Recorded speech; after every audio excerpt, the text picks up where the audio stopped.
You all to our first Wednesday morning class, Vedanta class. And we've got three people here, David, Mark, and Aditi. And how many online? We have 4 people online. 4 people online. Well, welcome to you all. The text we're going to be making our way through, let me see if I need to deal with this. Nope. Is consciousness and the absolute. And it is the last teachings of Nisargadatta Maharaj. I do not know this text, so this will be a new adventure for me as well. It's all in English. There is no Sanskrit that I know of. So Aditi will be reading for us, and then we'll stop on occasion and have questions and discussions. So those of you who are online, please stay muted unless you want to make a comment or ask a question. Then just go right ahead and unmute yourself and jump right in. Any questions yet? So will you start for us, please, Aditi? Yeah. And also let me know if the people online, if you can't hear me, I'll move. But hopefully you should be able to hear me. Okay. Would you like me to read the introduction, Jim? Sure. Let's see if I have no idea. Again, don't know this text. The teachings of Nisargadatta Maharaj have been published in several books using the original question and answer format in which the teachings were given. Maurice Friedman's translation of Maharaj's talks, I Am That, and other collections which followed, including my own, have served as guideposts to Maharaj's philosophy. Many people from the West have come to follow his precepts through their reading of these collections. Now, another in the golden link of guideposts is presented here as Consciousness and the Absolute. In this book, you will find the last teachings of Sri Nisargadatta Maharaj, the final dialogues he had with the people who had come from all over the world to hear his words.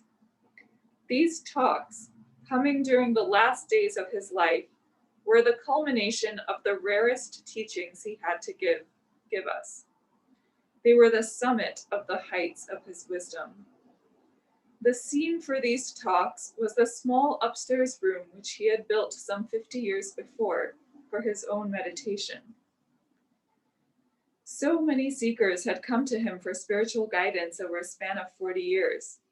Now his talks were short, terse, during the pain-filled days of the illness, cancer. It was abundantly clear that although the body was in terrible pain, he knew he was not that body. We knew his body was suffering because he told us, yet we never heard a moan or a whimper from his lips. It was awe-inspiring simply to watch him. Maurice Friedman described this great teacher as warm-hearted, tender, shrewdly humorous, absolutely fearless, and true, inspiring, guiding, and supporting all who come to him. Others have described him as a tiger. He was whatever was needed: kind, gentle, patient, abrupt, abrasive, impatient. Moods passed over him like summer breeze, barely touching him. The force of his message resounds with his singleness of purpose. Give up all you have read and heard and just be. You, as the Absolute, are not this I amness, but presently you have to abide in I amness. He says it again and again, but the very repetition of his teachings is meaningful, for we have built up a hard shell around this pseudo-ego to protect it. Therefore, constant hammering is needed to break the shell. This repetitious style of his teaching is part of his wisdom and teaching skill. He taught us to find out for ourselves, to ponder his words and ask ourselves, can this be true? He said, one must find out what the body is, where it came from, study it with detachment, watch it without judging. one soon sees that it is just like a robot which has been programmed by others.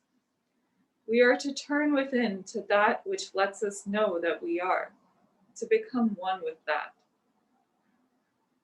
Abiding in the I amness, or consciousness, which is pure love, that consciousness itself will give us all the answers. At the present time, consciousness is what we are, not personal consciousness, but impersonal, universal consciousness.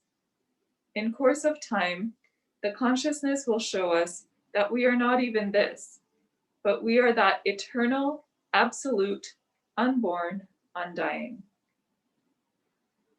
All shadings of Let me his... stop there to define some terms.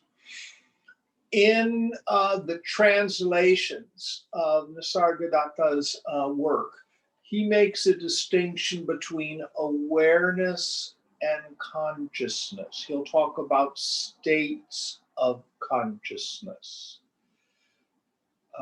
In most of the Advaita texts that we study, these words are interchangeable and synonymous. Swamiji, for example, will talk about states of mind. So we have chitta, C-I-T-T-A, which is the stuff of mind that forms sense perception, feeling, memory, idea, imagination.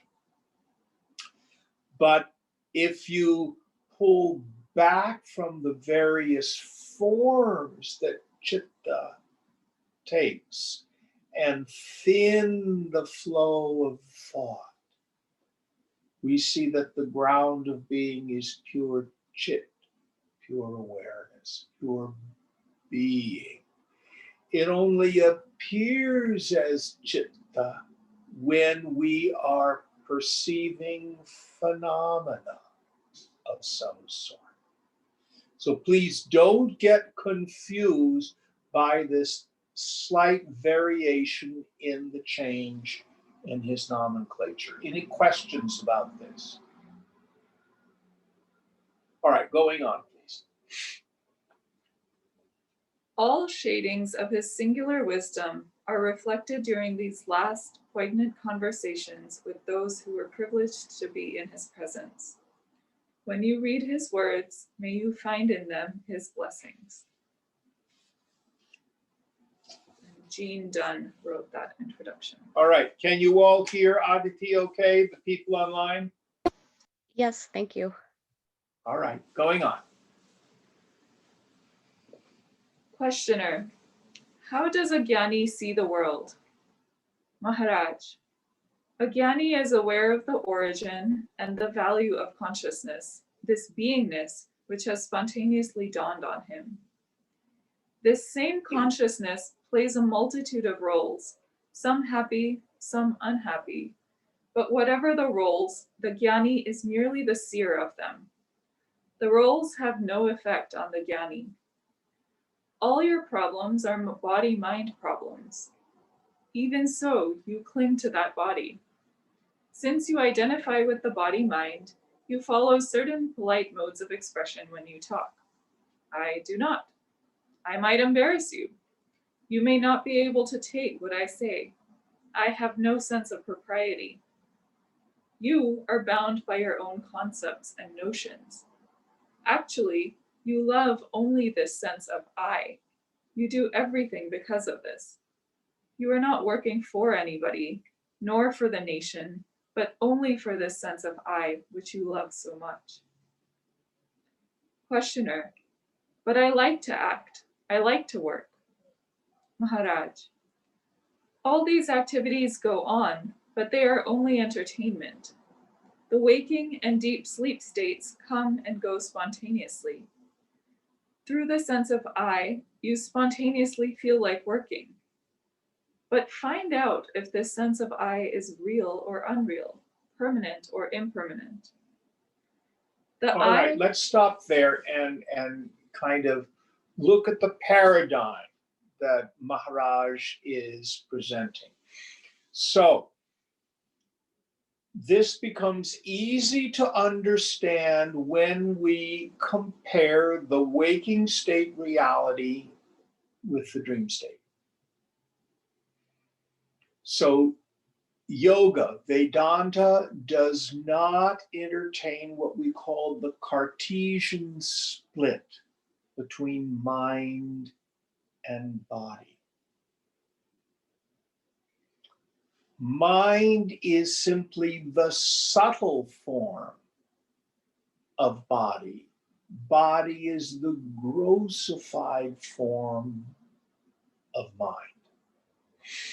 Now, the best way to understand this is to go to the dream state. If you have a dream, you have a dream body. And in that dream body, there's a locus of perception. I peep out through the senses at the world. It seems other than me. I have an ego sense of identification with that dream body. I am the dreamer, the Jim that runs around in the dream body. And there's a phenomenal world outside and an interior world of thoughts and feelings inside. I see objects, situations, etc. But when analyzed from the viewpoint of the waker, what's actually happened is that the mind has, as it were, refracted, the same way like sunlight hits a prism and refracts into the spectrum. So consciousness, when it hits the subtle intellect, refracts into this dream body with a dream ego, with a dream world, and an interior life and thoughts and feelings. But in the end, we see it's all imagination. It's all imagination. And what Nisargadatta is thundering, this is no different. Your body appears material, but it's just vibration held together by thought. Consciousness is appearing as name and form, meaning the body, the phenomenal world that I perceive, and my interior reactions to it.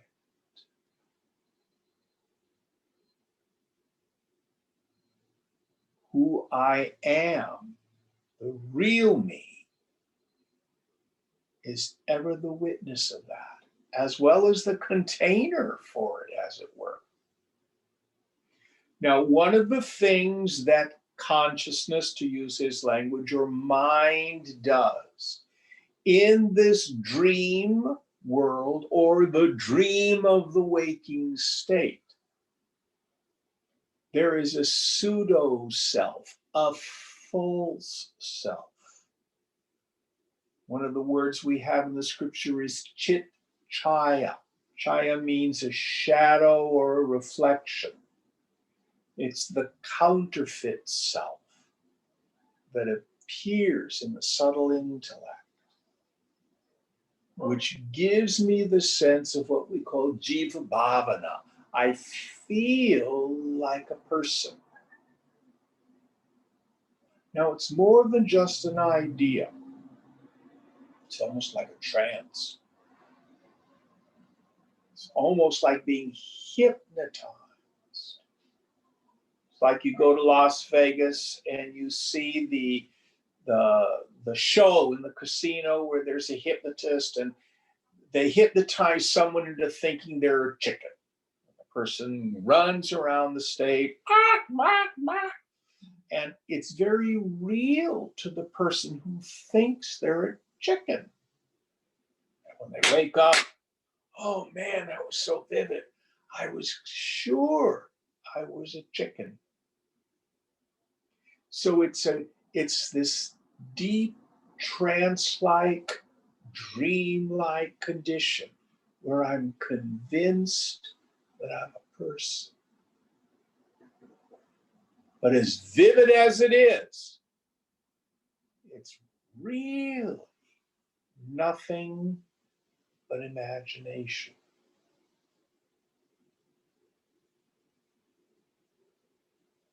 Any thoughts, any questions about this?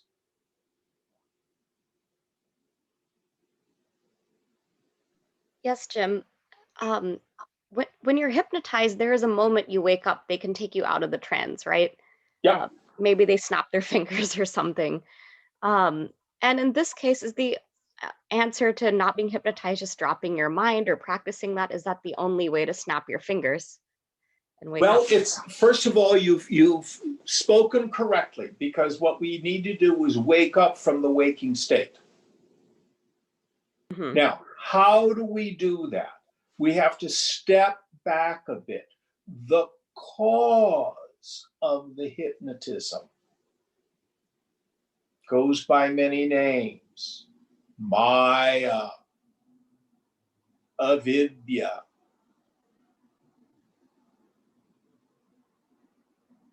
ignorance. What it's comprised of is what we call our vasanas. Let's review that. A vasana is an impression left in the unconscious as the result of previously performed egoistic actions. A vasana, this impression, has two powers: vritti, avarana shakti, veiling power, and number two, vikshepa shakti, projecting power. So the first power of a vasana is this non-apprehension of my essential nature. Where does it happen? In the mind. And then the subsequent projection, vikshepa shakti.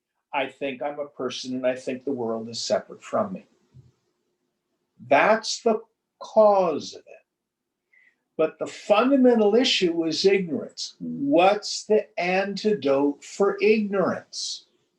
Knowledge. Investigation, knowledge. So in the world, very few people think to question this personal sense of self. We just assume, yeah, I'm a person. Oh, I know who I really am, meaning it's another collection of personal attributes. I'm an introvert, I'm shy, I'm gay or lesbian, I am whatever it is that you think is the real you. But it's always just another form of this pseudo self, this counterfeit self.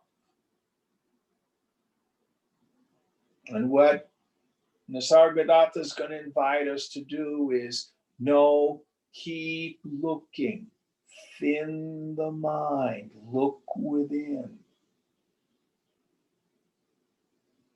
In the space between your thoughts. Who are you? Now, what holds the ignorance in place?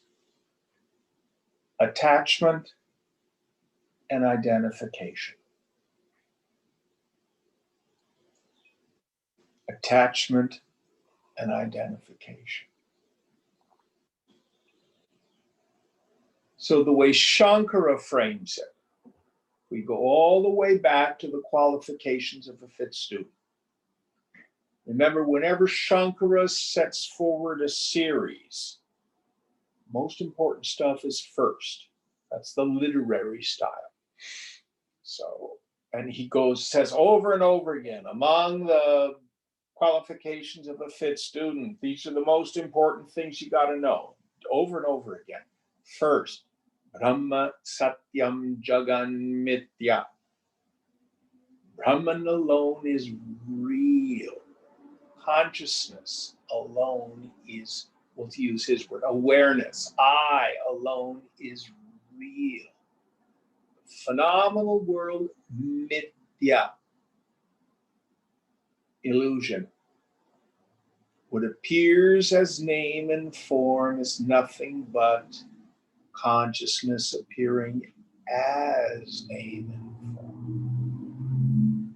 Second one, vairagya. That desire doesn't mean we accomplish it overnight.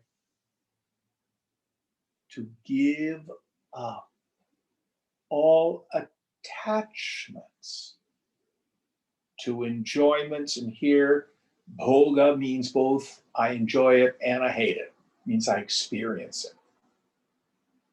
So to give up all attachment to enjoyments experienced through any sense perception. That not only means eyes, ears, nose, tongue, and skin, but also manas, feelings, buddhi, thoughts. Give them all up. I'm not attached to any mind state. I'm not attached to the perception or non-perception of any phenomena. That's only the first part. The second part, giving up any identification with any form of self, starting from the body up to and including the form of Brahma, the creator, he says.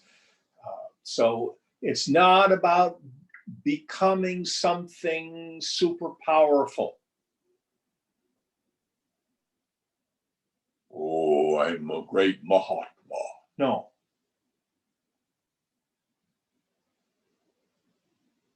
Who am I? Aham Brahmasmi. I am Brahman itself. I'm that pure awareness. So as we go through the day, keep in mind, if I think I'm a person, I'm deluded. Any identification with any form of self, drop it. Keep turning the mind back to who am I? And when I find myself being attached to a situation, I want to control it. It isn't the way I.e. Jim wanted. Drop it. Over and over again.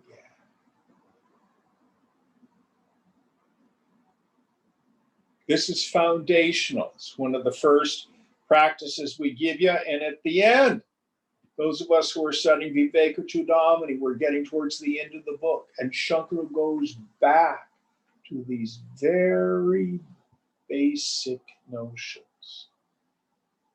Monday night, he was hammering home the idea, give up your identification, your attachment to the body. It's like a shadow. Have no concern for it. Doesn't mean be a pig.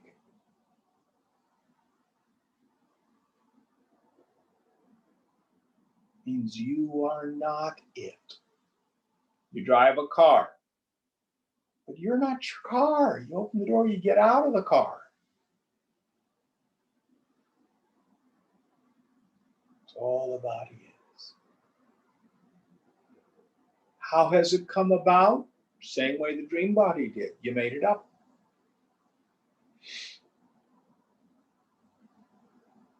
You made it up. Any thoughts on this? Is that helpful, Vishwa? Yes, Jim. Thank you. And I always found it interesting that Shankara used the words attachments and identifications. For some reason, I thought they were synonyms to say the same thing. Attachment has to do with our relationships to, in a way they are. Yeah. He uses the word vairagya to mean both. Mm-hmm, mm-hmm. So it's an attachment to a form of self. I would call it an identification. Mm-hmm. the kartavya, the need to fix stuff, takes two forms only. I think I'm going to be happy if I fix the world, fix my husband, fix my relatives, fix my house, fix where I live, or I fix me. I want to fix my body, or I want to fix my personality. In the end, it's the same. You're right. Mm. Is that useful? Oh, yes. Thank you so much. All right, keep going, please.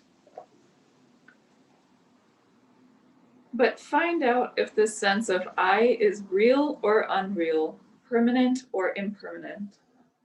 The I which appears is unreal. How unreal it is, I have proven. The moment the I is proven unreal, who is it who knows the I is unreal? This knowledge within you that knows the I is unreal, that knowledge which knows change, must itself be changeless, permanent.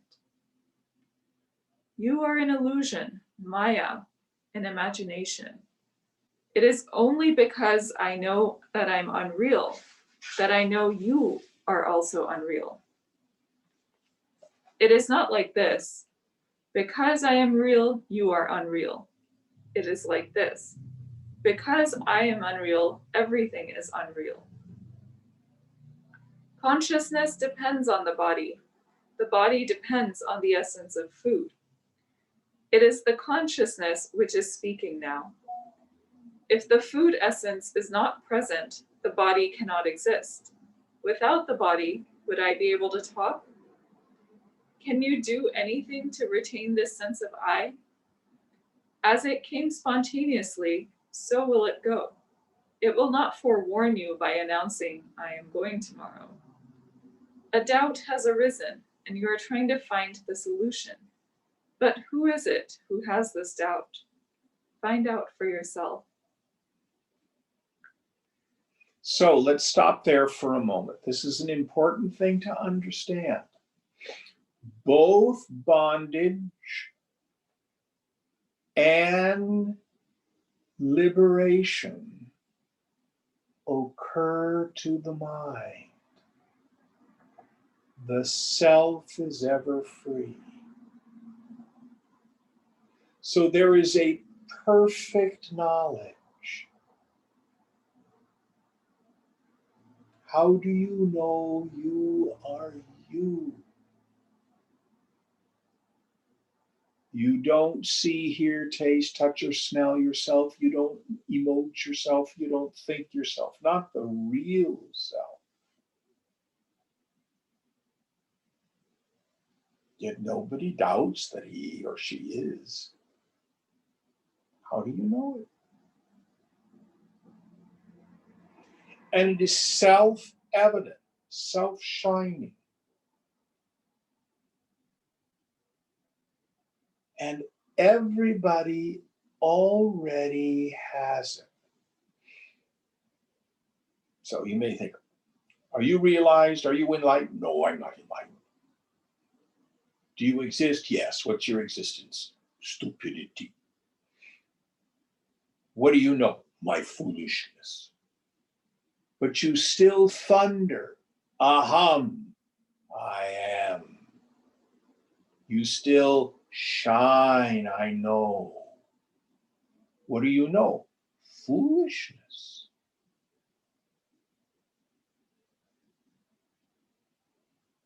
No one lacks for the direct experience of I. This is why when you meet people who say, oh, yes, 10 years ago I had this great experience and I experienced the self then. Are you experiencing it now? No, I've lost it. Means they don't really get it. When are you ever not you?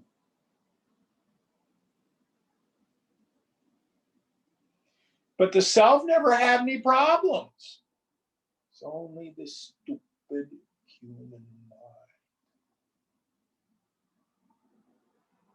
What does the mind need to get? first and foremost, its own unreality. You can't think a real thought, including the one I just gave you.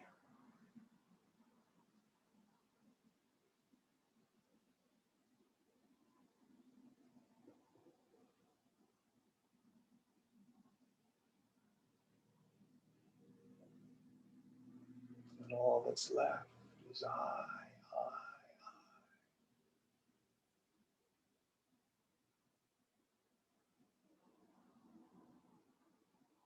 Going on. Maharaj, how did I get to the truth that I prevail everlastingly? By meditating on the meditator, by I amness merging into I amness. Only then did I understand what my true nature is. The great sages meditated in the same way. Nobody had told me how to do it. I did not seek this knowledge externally. It sprouted within me. I meditated like the sages and saw a vision. Initially, there was space, and in the space, I saw the principles embodied. Actually, they have no bodies, but in my vision, they had bodies.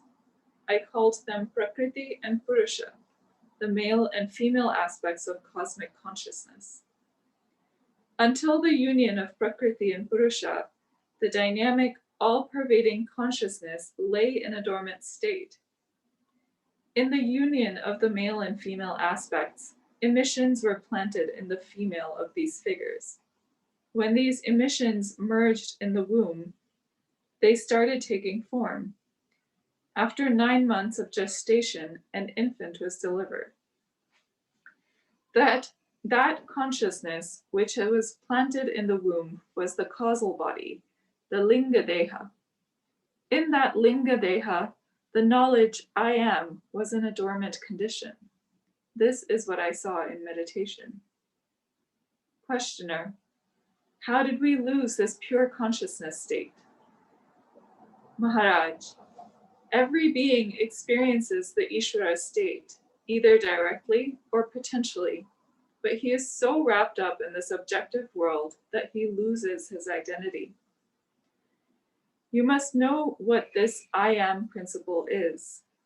It appears spontaneously, and with its appearance begins the riddle of conceptual life. So this awareness that I am, in a sense, individual, where we actually experience it most normally is when you wake up in the morning. When you're sound asleep, this jiva bhavana, the sense that I'm a person, that I'm an individual, and the world are gone. The alarm goes off, and your eyes open, and there's that first vritti, the first thought. Yeah, I'm me. You don't think it with words, it's just there. And simultaneously with it is the perception of the world. Now, if that's all that's there, you still feel pretty blissful. I call it snooze alarm bliss. Mm-hmm. You wake up, oh, just another 10 minutes. You know that feeling? And then in a few minutes you think, oh, I've got to get up and make some coffee or tea and then get ready for the day. And then, oh, I've got that project at work. And then, oh, I had a fight with my husband or wife and I've got to clean that up. And, oh, there's that particular issue with the car. And I've got a doctor's appointment. You know what? That's life starts to impinge. And that feeling of bliss just fades. because I start to take the world as real.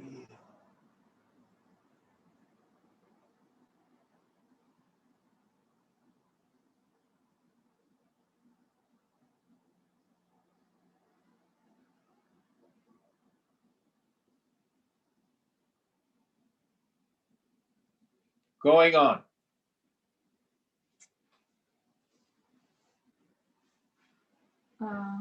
How do I, questioner, how do I start this search for myself?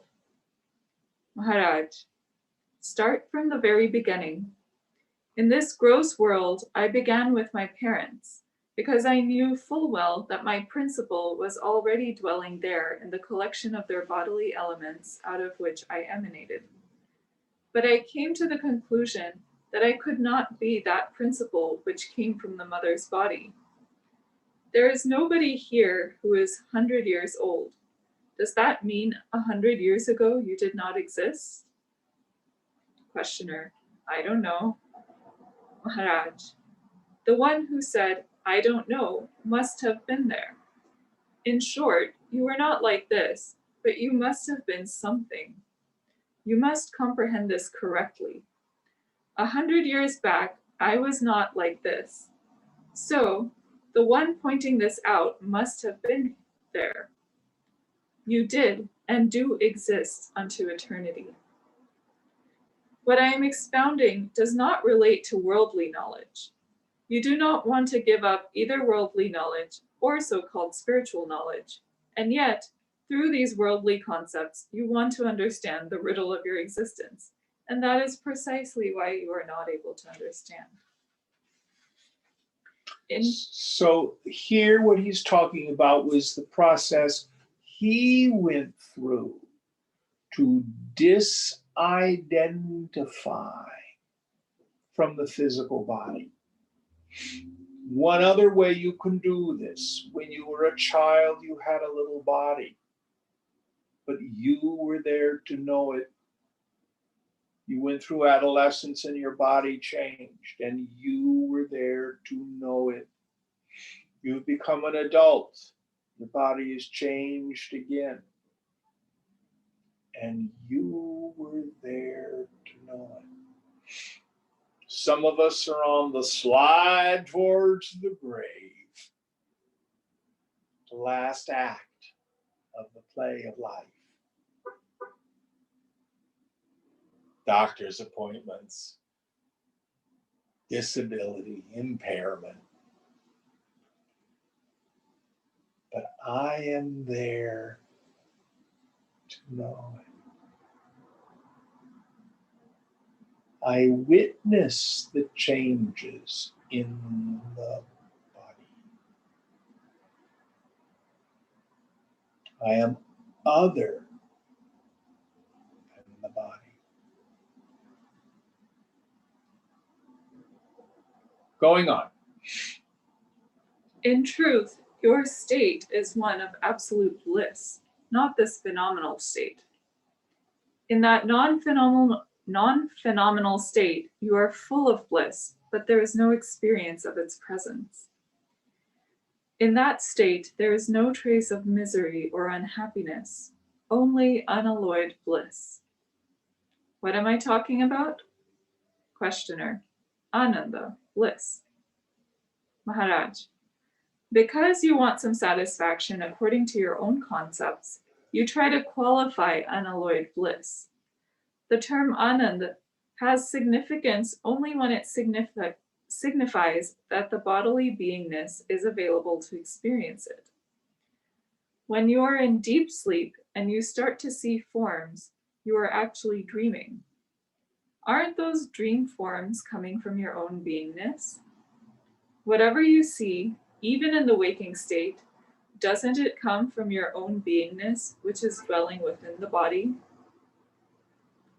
In deep sleep, consciousness was in a dormant condition. There were no bodies, no concepts, no encumbrances. Upon the arrival of this apparently wakeful state, with the arrival of the concept I am, the love of I am woke up. That itself is Maya, illusion. Questioner. Does Maharaj mean that the experiencer of the three states is the self? Maharaj. That is the Saguna Brahman state. Because of your beingness, the other states are. The dream world is very old. It is not new. You see old monuments in your dreams. Your beingness is very powerful. The emergence of this beingness itself constitutes time. Everything is beingness, but I, the Absolute, am not that. In meditation, there was space, when suddenly two forms appeared out of no form, Prakriti and Purusha, and the quintessence of these forms was the knowledge, I am. There were no forms, then suddenly forms appeared, just as in the dream world. You as a dreamer are sleeping on the bed, but in your dream world, you see a body and you think it is you, and you are doing everything through this dream body. In that same way, bodies are created in the so-called waking state. The Prakriti and Purusha state has no form and is eternal, having neither beginning nor end. But from it come the five elements, and with them simultaneously, the body is formed at the moment that time is first experienced. This process is ever continuing, with the body form merely indicative of the opportunity to experience time. This explanation will not reach home to everyone. At the moment of so-called death, with what identity would you like to depart? Questioner. As Parabrahman. Maharaj. The Absolute, which I called Parabrahman, what is it like? What you are doing is multiplying words with more words, concepts with more concepts. Questioner. Maharaj must take me out of this. Maharaj. Can you define what you are? Questioner. I must have your blessing to understand what I am. Maharaj. You are very adept at word games. While I am talking about knowledge that is beyond this phenomenal world, you are trying to understand through worldly concepts and words. Give up all these concepts and inquire into the nature of your beingness. How did you happen to be? Ponder it. The real blessing of the Guru comes when your knowledge itself sprouts inside you. So understand that Maharaj's visions of Purusha and Prakriti, notice he said, I had a vision. This was how his mind brought to him language to explain something that's beyond words. When the mind returns from samadhi, out of infinite consciousness, infinite being, waves. He calls it Prakriti. We can call it Shakti. We can call it Parvati. To use the Christian terminology, it's the Word. From it, all things are made. Where infinite being then takes on subject, object. And I know something. I know stuff.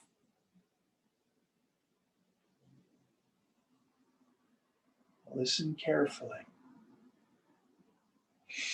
I ask the question, where is the locus of Maya? Maya is the process whereby infinite being seemingly forks into subject object. Many of us think, oh, in my mind. That's not correct. The locus of Maya is Brahman. Your mind is the result of Maya.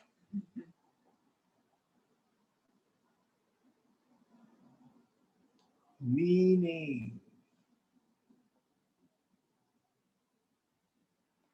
it is the nature of infinite being to seemingly appear as this world of name and form.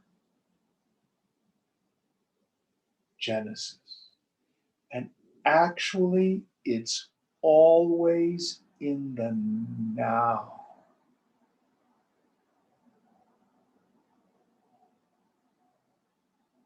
In the now.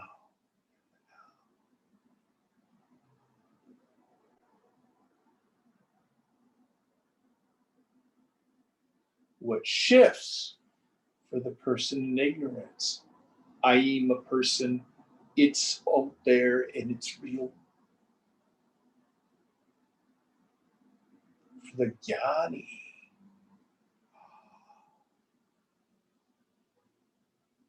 Sarvam Kalvidam Brahma, as John Dogya says. All this is verily Brahman.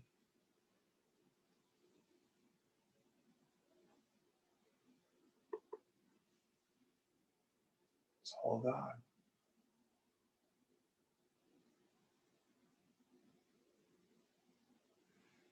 Just like the pleasant dream or the nightmare, both are vivid, but neither touches me, the waker. So also, sometimes it's a wonderful dream, sometimes it's a painful nightmare,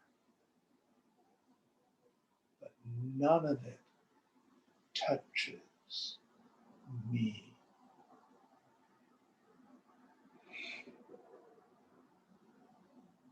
Is that the end of that chapter? Yes. All right.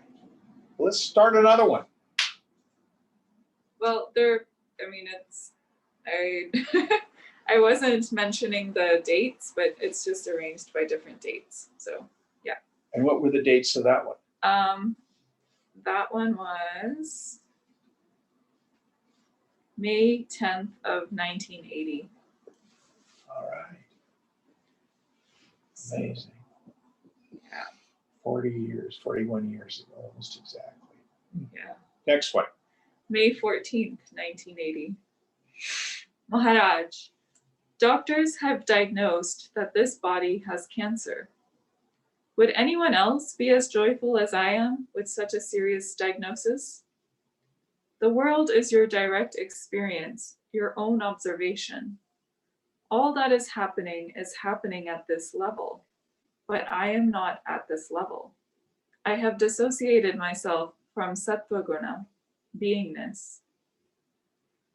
The ultimate state in spirituality is that state where no needs are felt at any time, where nothing is useful for anything. That state is called nirvana, nirguna, that which is the eternal and ultimate truth. So let's look at what he's saying. So he says that this dreamlike thing called the waking state body has cancer. Yet he is joyful.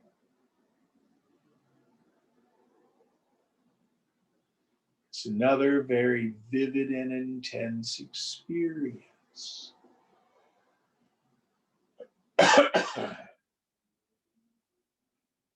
He's gone beyond. Did he say Sattva Guna? Mm-hmm. That's the happy mind.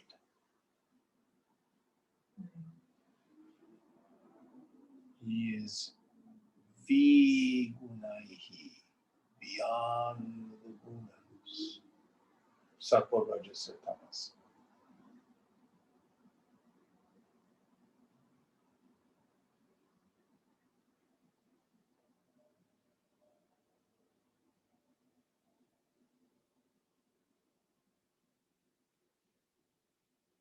And he uses two technical terms, nirvana, blown out, no longer any desire for it to be different than it is.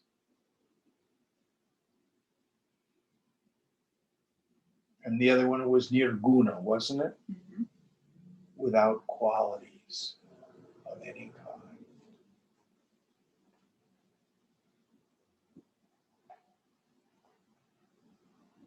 Shunyata, completely empty.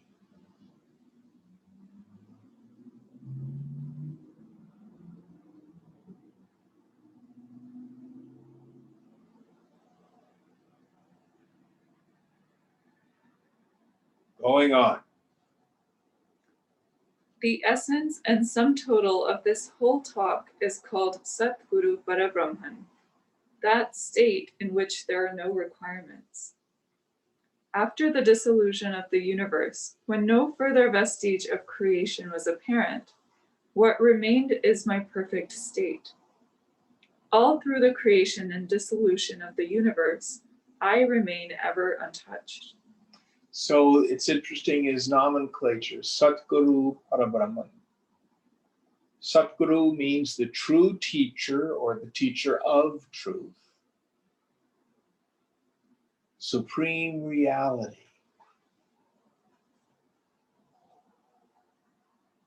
So that's the ultimate teacher, the ultimate guru.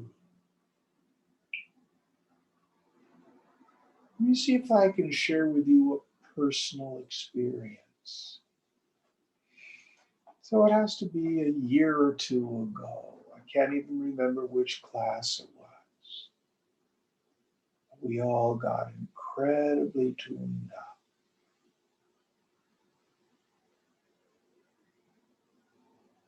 There was that thunderous silence.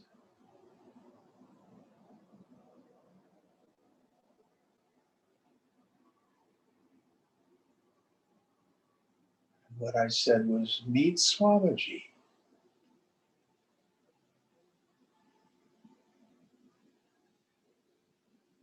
My guru is not the little man in the orange robes. Wasn't that brilliant mind that wrote 40 books, could unfold the scriptures so clearly.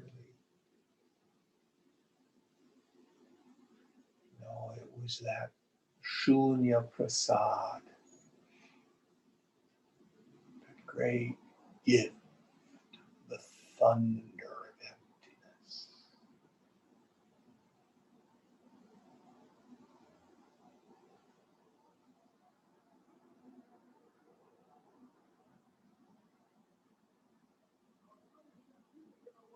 Satguru Parabrahma.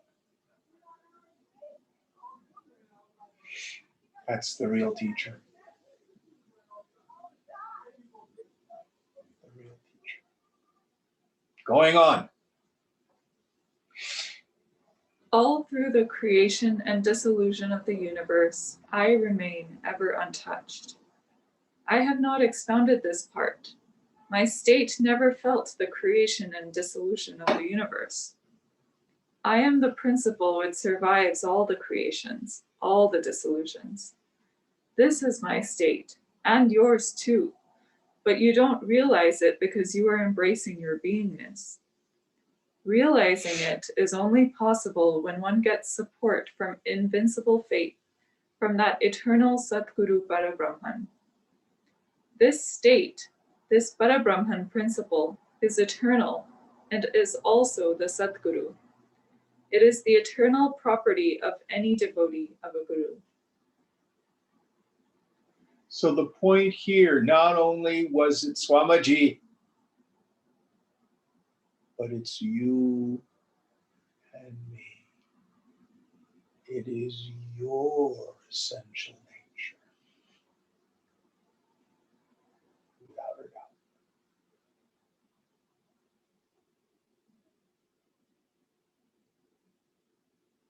And here Maharaj is saying, have faith in this.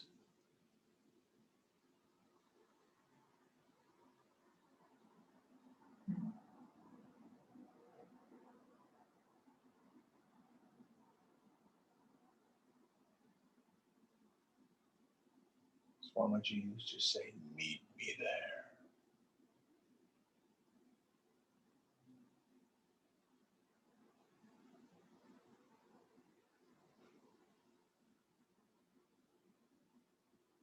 Going on. July 29th, 1980. Questioner, why did this consciousness arise? Maharaj, you are both the question and the answer. All your questions come from your identification with the body. How can any questions relating to that which was prior to the body and consciousness be answered? There are yogis who have sat in meditation for many, many years seeking answers to this question, but even they haven't understood it, and yet you are complaining. Questioner, it is a great mystery. Maharaj, it is a mystery only to the ignorant. To the one not identified with the body, it is no longer a mystery. Questioner, Maharaj cannot convey it to us? Maharaj, I keep telling you, but you don't listen. Questioner, does Maharaj see us as individuals? Maharaj, there are no individuals. There are only food bodies with the knowledge I am. There is no difference between an ant, a human being, and Ishvara. Let me stop there for a moment.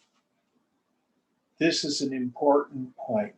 So when we do subject-object discrimination, I'm not the body, I'm not the prana, I'm not the mind, I'm not the intellect, I'm not even the seeds of deep sleep.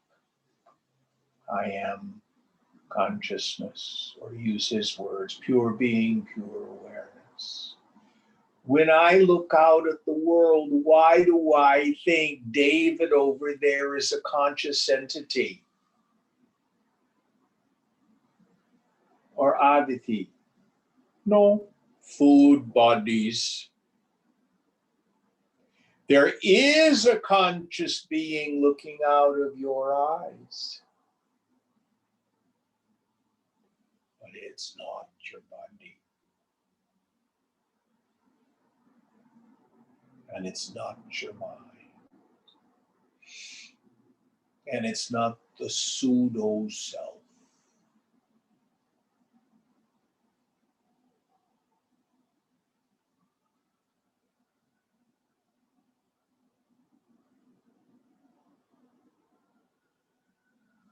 In Gita, in chapter 2, verse 16,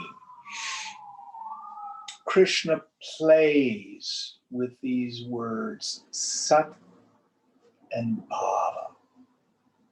Sat means existence. Bhava here means being. Normally we think of things and beings. The chair is a thing, the table is a thing, the dog is a being, Mark is a being. And what Krishna says is, if it exists, it has being. If it doesn't have being, it doesn't exist.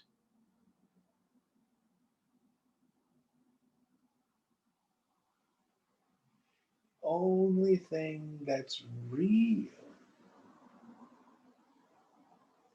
is being. Everything else is a food body. In the end, just imagination.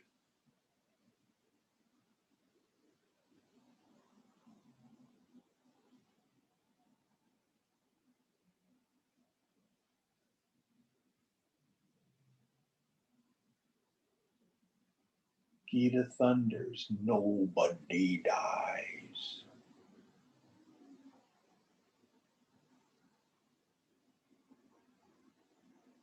Food just takes a different form. Right now, you eat the veggies. In a few years, the veggies will eat you.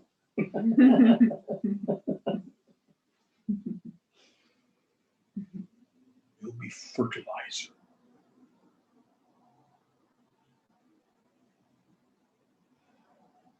But you, the real you, Kutusta, still like a mountain, earthless, changeless, deathless, yet a real entity.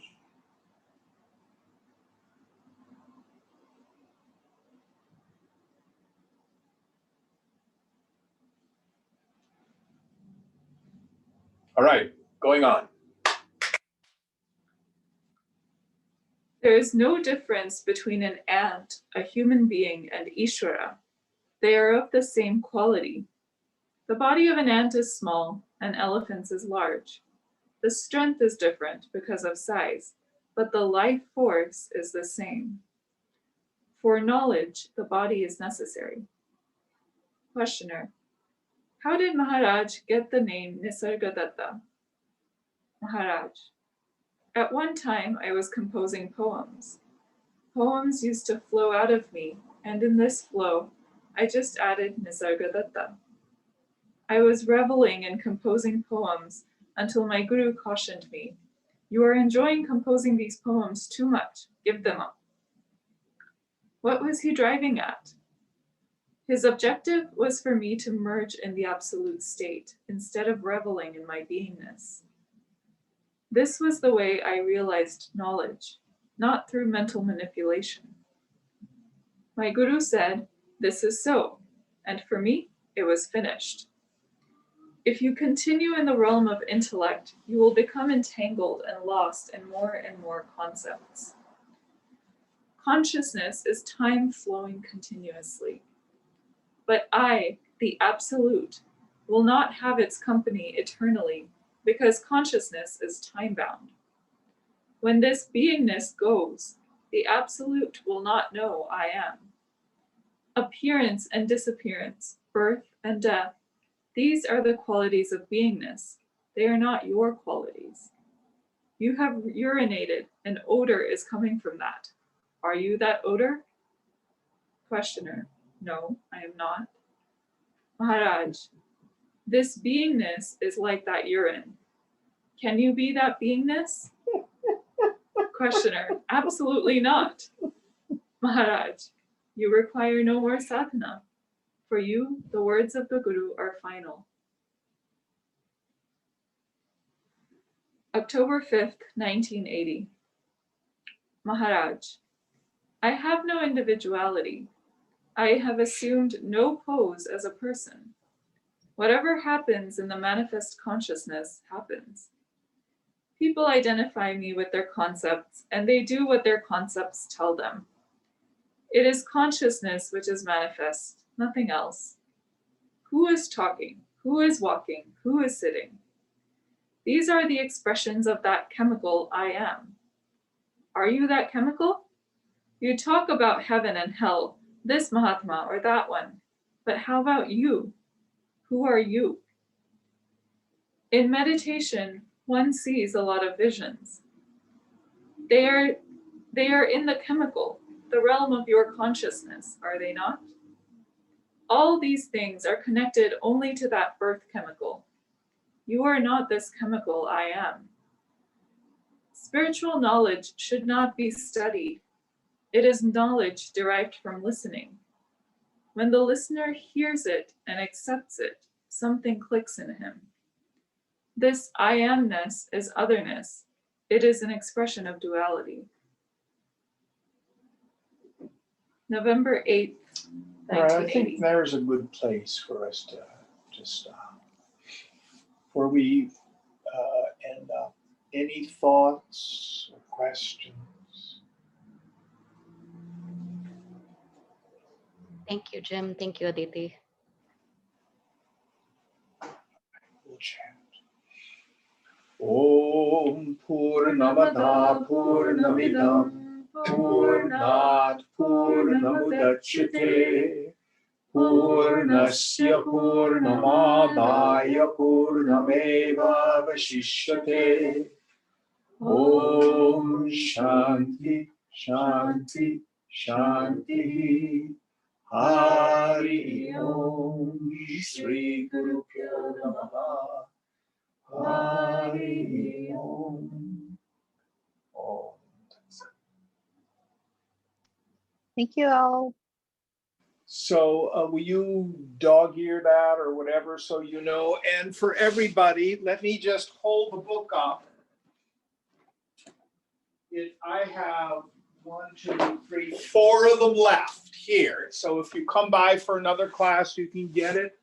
This is the book, and you can get it on Amazon, Consciousness in the Absolute. So if you're at a distance, you can order it on Amazon. Any other questions? It's amazing. He's so Great. deep. Steve, yeah. All right, Hari Om. Thank you all.